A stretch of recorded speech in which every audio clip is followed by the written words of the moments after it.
Politicals on Enterprise Television. Kingsley Bass is my name. Many thanks for joining me today.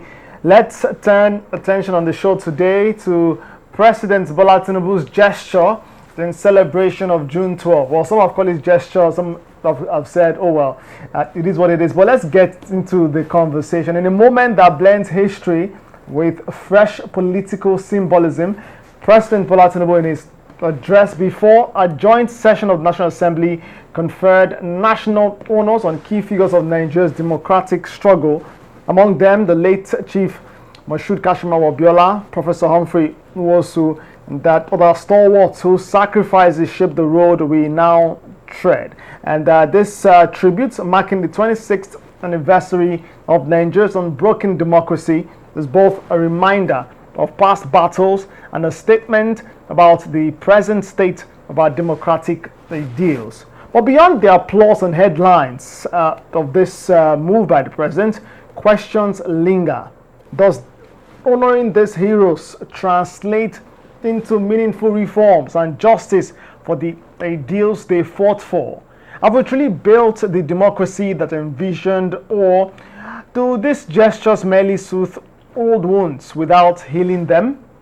Let's discuss this and more on More Politicals today. Let's discuss the symbolism, the substance behind this gesture by President Bola Tinubu. And joining me to do this is a journalist with many years of experience across platforms, Emeka Madunagu. By the way, I must say congratulations to, because his uncle was also awarded, though with some errors in the announcement by President Bola Tinubu. Let me first say thank you so much for joining me, Emeka Madunagu.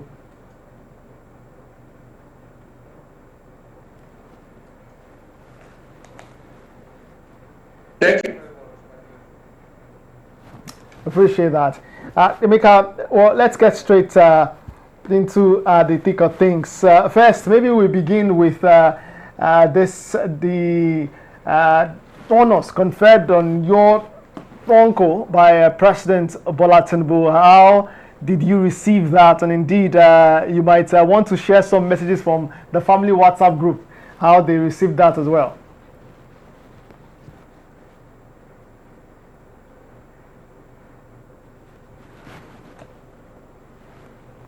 Well, thank you very much. First of all, it came with mixed feelings because one, when the announcement was made, there was no prior communication with the recipient, that's my uncle. But just reading through the speech of the president, and when I came across his name in chapter 51, in paragraph 51, sorry, and then I looked at the names, and these people have the names I saw there were names of people who had passed on. And then I scrolled back and checked, it was posthumous honor. I said, what? And my uncle is alive and well. Why would you put him in among the posthumous honor? So it was, I quickly had to make contacts with President Bola Tinubu's media team to say what kind of egregious error is this? The man is doing well. Yes, he lost his wife in November. She passed on November 26th last year. He's still mourning the wife, but why would you now add him to the list of posthumous? So, of course, the presidency also detected that Ruben Fashionati, who is the leader of Afenifere Yoruba social political group, was also put on that posthumous list. So the presidency quickly issued a statement apologizing for the slip.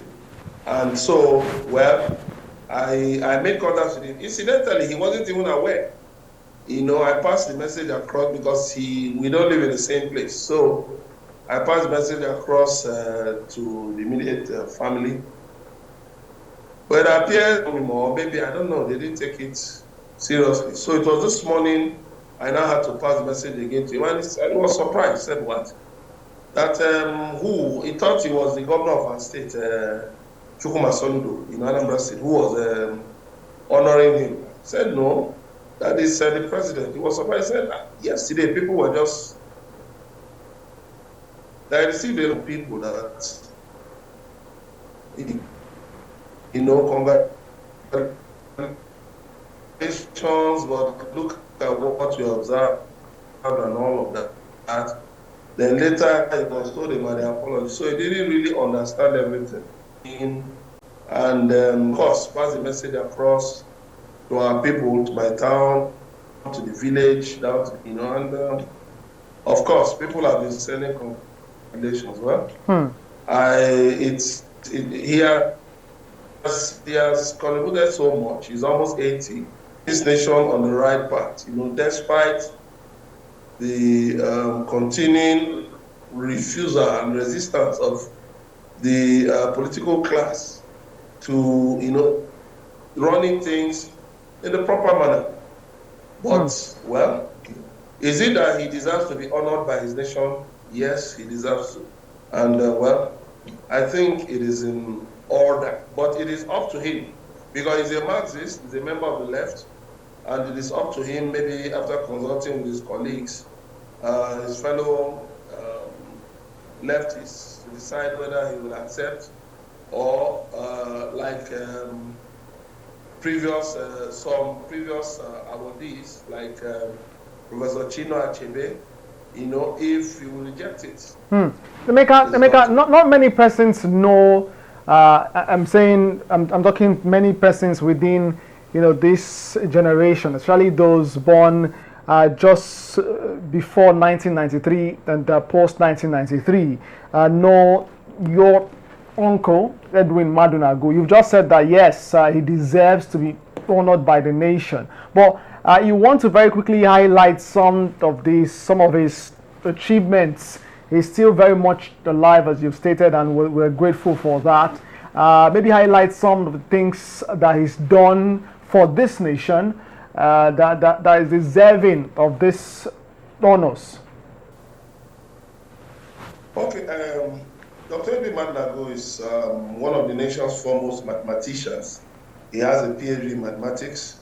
He has done a lot in the field of mathematics. He has also advocated for, like I said earlier, he's a Marxist, he's a leftist, and so he has pushed principles, the ideology of the left, and he has also been in the vanguard of those calling for a new look, a different look at how the Nigerian nation exists. Of course, he suffered terribly for that many years ago. He and his wife, the late Professor Bene Madunagu, of course, they suffered for it. They were dismissed. He was at the University of Lagos, and then they were dismissed. But of course, they went to court. And he was able he won, and then, of course, he has maintained his Marxist principles. He's a highly principled leftist, if you know what I'm talking about. Although I don't belong to that persuasion, but of course I give it to him that he has remained consistent. He was the deputy chairman of the editorial board of the Guardian newspapers for many years. He was also the deputy chairman of the political bureau set up by former head of state General Ibrahim Babangida to chart a democratic path, to transition to civil rule, to chart the path for transition to democratic rule, and if you go back to the report, there were fundamental recommendations. And of course, he's an accomplished intellectual. He is someone who, when you meet him, he is firm on his principles. Thank you. Interesting. Yeah, I was really waiting for you to speak on his role in the transition from military rule, of course, to the democratic at times that we now practice. But and thank you so much for mentioning that part. His role there, that's a member in that transition, if you like, committee. Well, let's go further into this gesture by President Bola Tinubu on June 12 during that address to the joint session of the National Assembly. From your standpoint, are these honors a step forward, or do you think this is just another performance in Nigeria's political theater? You mentioned the fact that in the first place, your uncle, Dr. Edwin Madunagu, wasn't even informed was going to be honored. Maybe yes, some surprise from the presidency, but do you think that this is a step in the right direction, a step forward, or another performance or let me not be direct and to say another performance in Nigeria's political theater? Well, I think actually before you give people an award, you need to inform them, give them a heads up, so that it doesn't come to them as a surprise, and then you leave the decision to them on whether they want to accept or reject the reward, so that it doesn't become politicized. If they decide not to accept it, they can quietly reject it. You saw, of course, when Professor Chinua Achebe rejected his award in, I think, 2004, the whole matter now became, politicized. And people turned it to, an ethnic issue. And that wasn't right, because Professor Chinua Achebe is one of the most accomplished intellectuals and playwrights, novelists in this country. And so the kinds of things that some people said to him at that time were really very, very unfortunate. I mean, the sad thing is that our nation has become racked by, ethnic and religious bigotry. And people just tend to go overboard with irresponsible, flaws against their fellow Nigerians. And it's very, very sad that you see a lot of young people who may not even really understand some of these issues getting involved. Actually some being hired by politicians to cast aspersions on their fellow Nigerians. And that is not right. So I think, well, the list, in their wisdom, those who compiled the list, they picked those whom they felt deserved to be honored on Democracy Day. But for me, I think I had reservations with the fact that certain other people were left out. And I've passed this across at different forums. That how could you leave out people like Olisa Akpakoba, Ralph Obiora, Joe Oke Odumakin, even Yinka Odumakin, her late husband? How could you leave out Bishop Bolanle Bonigi? How could you leave out some other people who were unfortunately left out? How could you have left out those people? And you are now honoring members of the National Assembly for doing what exactly? Is it for collecting humongous allowances? Is it for padding the budget? Is it for collecting millions of naira as monthly salaries and allowances? What exactly? Emeka, there are those who believe. Exactly? Yeah, there are those who believe that since June 12 might be celebrated next year, 2026, and that the president, might get the chance to do so. Maybe not in 2027. The elections happen. Maybe or maybe not. We don't know. But maybe next year, these persons you've mentioned can get the chance to do so. And also believe, the names of these democratic heroes, these June 12 heroes, cannot be exhausted on one day, in one celebration. What do you say? There are certain names that shouldn't have been omitted. Chief Aya Adebanjo died not too long ago. Why would you omit such a person? There are a lot of people. Onolako Sholanke, Walter Carrington, former U.S. ambassador to Nigeria. What was wrong with? Why would you have omit such people?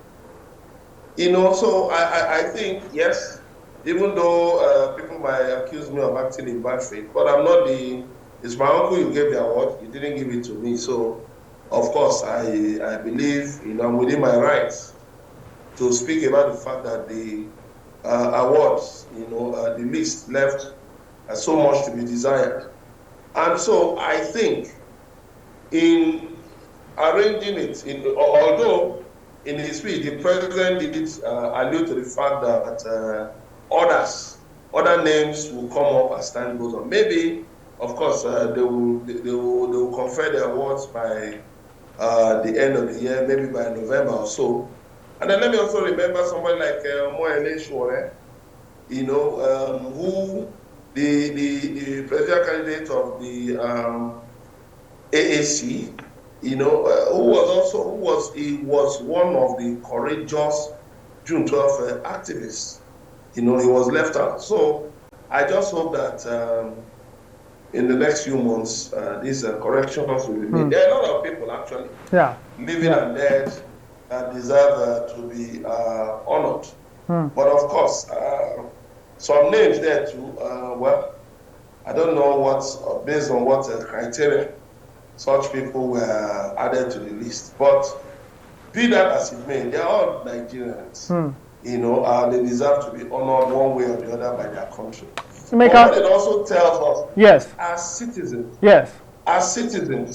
we must be conscious of the role we play. Because there was one of the honorees, there have been serious arguments about why he was chosen. Because this is somebody who had actually cast ethnic slurs at a section of the country. And this was somebody who went on X to say he had no apology. It's very irresponsible. Which of the honorees? Reprehensible. Which of the honorees are you talking about now? For somebody to, sorry? Which of the honorees are you talking about now? I'm talking about the special advisor to the president on media publicity, Madunagu. Oh, okay. If you go on X, you will see the slurs he cast on the Igbos, and that was not necessary. Okay, look at, he was trying to, make a case for the Lagos State governorship election, for the re-election of Babajide Sanwo-Olu. Now, just a few days ago, President Bola Tinubu and Sanwo-Olu just reconciled based on intervention of some influential Nigerians. There was a feud between them. At the opening of the first section of the Lagos Calabar Coastal Way, President Tinubu refused to give Sanwo-Olu a handshake. He just walked past him.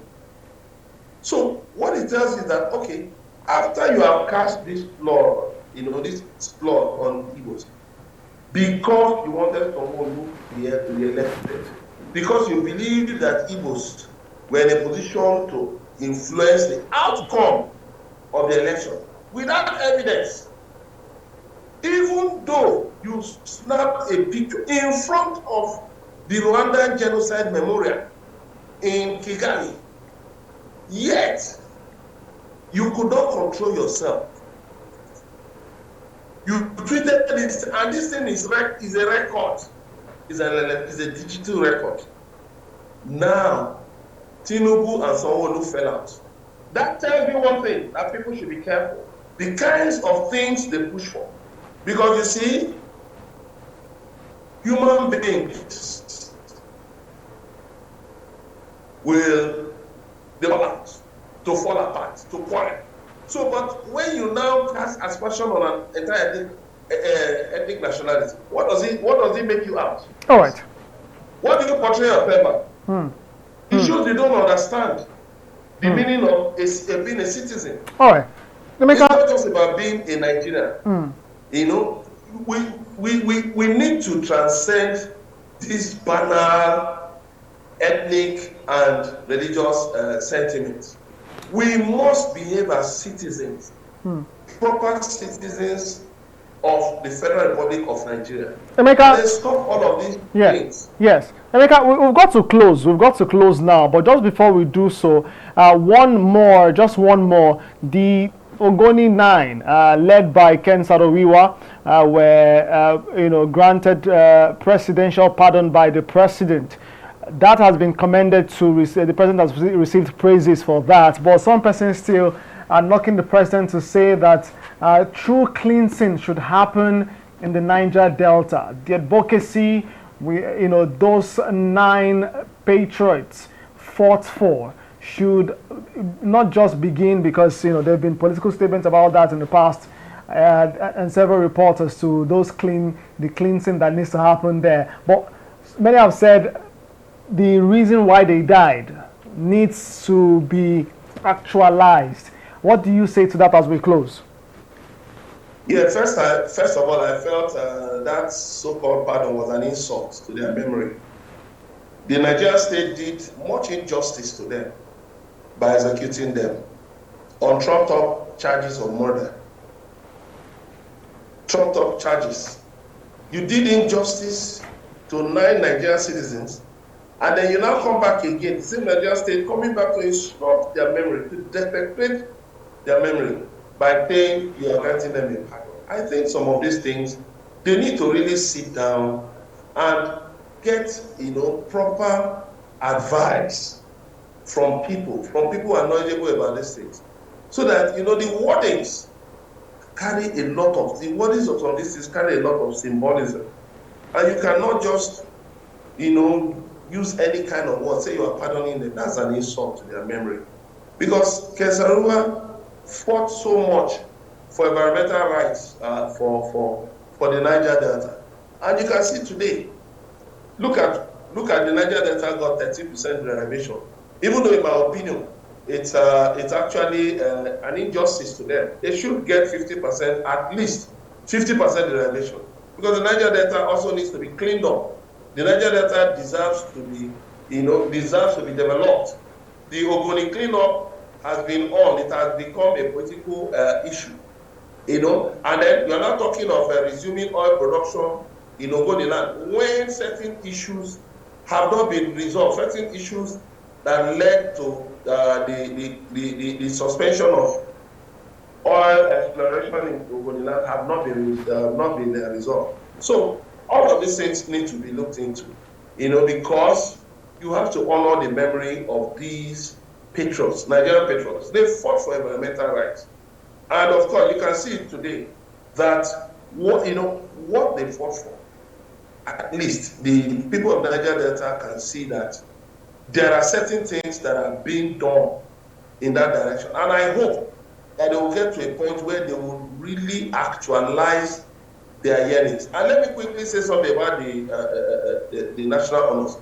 Professor Bolaji Akinyemi, former Minister of External Affairs, and currently Director General of Nigerian Institute of International Affairs, was honored. Meanwhile, he got the same honor many years ago. So was it that these honors were just quickly combined, just pick and choose? Didn't he go through any rigorous process, distillation and all of that? So I think I'll advise the government to be more thorough. That is what we talk about. Governance. All right. You should be thorough with these things. So we thought these things had gone with the Buhari administration, which on a number of occasions, named dead Nigerians as appointees. Even after apologizing, when they brought another set of appointees, they will name dead Nigerians. I think it doesn't mean some of these things. I think it will be more. All right, Emeka, let's leave things there. I'd like to thank you so much for your thoughts and for making time to be on the program. Many thanks again, and I'll dare say congratulations. Well, I would come back to you to see the development with your uncle, Dr. Edwin Madunagu. He accepts that honor or not, but I'd like to say again, thank you so much for being on the program and indeed for sharing your thoughts on this conversation, Emeka. Thank you very much. Appreciate that. All right, that's the conversation today. Democracy Day celebrated, done and dusted, and Nigerians will move, to the next. And as you do so, would keep monitoring top political stories in the country and bring those your way here, Normal Politicals. In the meantime, what's most important is that democratic ideals in the country continues to be propelled in Nigeria, and you have the role to hold government to account and indeed continue to make your contribution to the development of democracy in Nigeria. Again, I say to you, many thanks for being here. Stop by the comment section, let me know what you think and make of this conversation, and indeed I will be reading and responding to your comment. Kingsley Bassey is my name. It's been Homo Politicus here on Enterprise Television. Until next time, I say, may God continue to bless the Federal Republic of Nigeria. Bye for now.